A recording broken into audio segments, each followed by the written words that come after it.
La République démocratique du Congo, de nouveau en proie aux violences.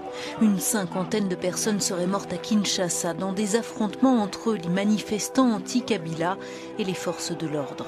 Les émeutiers réclamaient le départ du président dont le mandat expire le 20 décembre. Ne pouvant pas se représenter, Joseph Kabila fait tout pour retarder l'élection. Nous défendons notre démocratie. Kabila, on ne veut plus de toi. On ne veut plus de toi, M. Kabila. C'est un rassemblement des principaux partis d'opposition qui avaient appelé à manifester dans tout le pays pour exiger la convocation de la présidentielle. Mais la protestation a rapidement tourné aux violences et au pillage, confortant le gouvernement dans sa politique répressive. Nous, on n'est pas des Congolais, nous sommes des étrangers, parce qu'on souffre dans notre pays même. De la part du rassemblement de l'opposition. Au cours du mois de décembre 2017, le comité laïque de coordination résolut de mettre les Congolais dans la rue au motif de réclamer l'application intégrale de l'accord de Saint-Sylvestre. Le CLC appelle à une marche pacifique sur toute l'étendue de la République démocratique du Congo, avec point de départ les paroisses de l'Église catholique.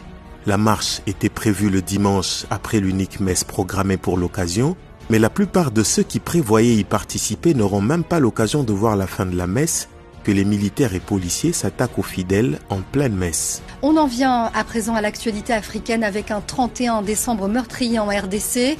Les forces de l'ordre ont ouvert le feu en marge de manifestations de catholiques. Bilan de cette répression, au moins 8 morts, notamment à Kinshasa, et une centaine d'arrestations, des protestations contre le maintien au pouvoir du président Kabila. Son mandat a expiré en décembre 2016. Dans ses vœux au pays, il a évoqué la tenue d'une présidentielle le 23 décembre 2018. Alors que peut-il se passer dans les mois qui viennent ? Monseigneur Laurent Monsengo, en réaction à cette répression disproportionnelle et injustifiée, tient un point de presse réclamant le départ de ce qu'il qualifie de médiocre. Il est temps que la vérité l'emporte sur le mensonge systémique, que les médiocres dégagent.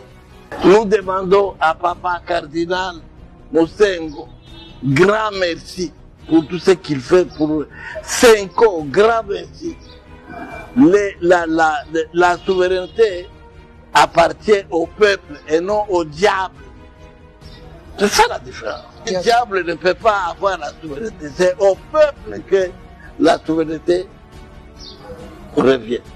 Ceux qui veulent la mort du peuple. Le 21 janvier 2018, le CLC appelle encore à une deuxième marche pacifique. Malheureusement, celle-ci, comme la précédente, sera étouffée dans l'œuf. Cierge, Bible et rameaux à la main, ils défient la police. Si ces chrétiens manifestent dans les rues de Kinshasa, la capitale de la République démocratique du Congo, c'est contre le maintien au pouvoir du président Joseph Kabila. Ce dimanche, après la messe, 6 personnes ont été tuées dans la dispersion de cette marche interdite par le pouvoir. Au moins 33 personnes ont été blessées dans tout le pays. Les manifestants réclament au président Joseph Kabila de déclarer publiquement qu'il ne briguera pas un 3e mandat, ce que lui interdit la Constitution. Le pouvoir de Kabila n'a tenu de 2016 à 2018 que par les tueries. On a tué combien de gens? Si Kabila avait suivi mon conseil, aujourd'hui, Rossi Mukendi serait en vie avec sa famille. Les autres qui sont morts, ils seront en vie. Il y a eu beaucoup de sacrifices, il y a eu beaucoup de gens qui sont morts. Et vous allez voir, ce n'est pas encore fini. Il y a des familles qui n'ont pas encore pleuré le leur parce qu'on les a interdits de faire même le deuil. Ce que je regrette, c'est le mort inutile. C'est là où Kabila a trahi le peuple congolais. N'oubliez pas tous ces morts. Tous ces morts ne sont pas morts pour rien.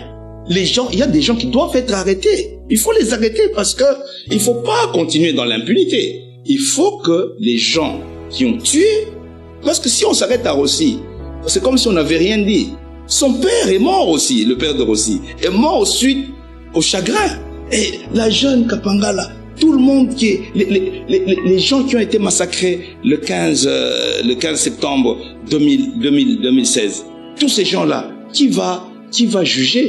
Depuis cette décennie-là, toutes ces positions sont toujours saluées par l'AMP.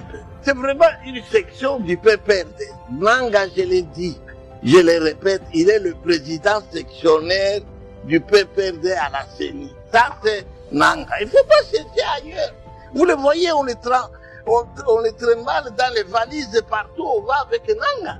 Même dans des réunions obscures, dans l'air ferme là et tout ça, on va avec M. Nanga. Et alors, il est arrivé à Lubumbashi, il cherche à avoir tout. Moi, je ne peux pas chercher rencontrer un représentant de Fantomas. Je ne peux pas faire, sinon je risque de rêver, de ne pas refuser. J'ai eu peur de rencontrer. Il le sait. Et il répondra tôt ou tard.